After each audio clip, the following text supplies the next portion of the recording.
सोसायटीन तितून पडटा तांकां ते म्हणटा की तांकां डायरेक्शन दिल्लें ना की खंयचे रस्ते यूज करप खंयचे रस्ते यूज ना करप सो तुमी एक्सप्लेन करूं शकता लोकांक.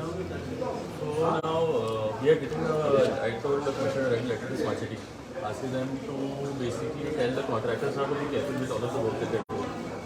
Yesterday also I spoke to Smart City officials. We told them we need to do a safety audit of all of the contractors basically.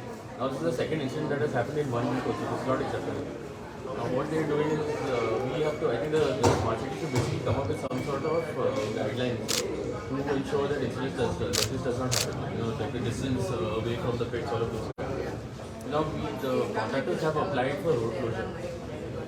And for example, Goa International, they had applied for road closure, they sealed the road. Now a lot of the people actually are moving the barricades and everything also and traveling on the roads, thinking that the roads are complete. Okay, encouraging people the roads are closed not to use them. Now that yesterday's thing, now that is the only access to the STP. We do not actually have a choice. All the other accesses are too narrow. Now we will actually, I think it's high time action should be taken against these contractors. We'll have a meeting with Smart City sometime next week and ask them to come up with some post of action.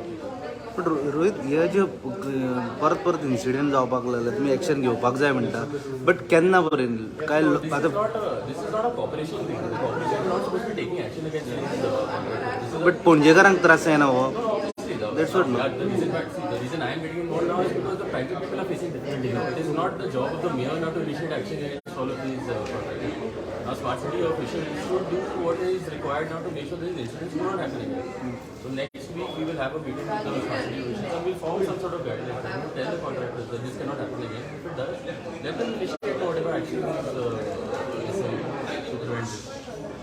Okay. Thank you.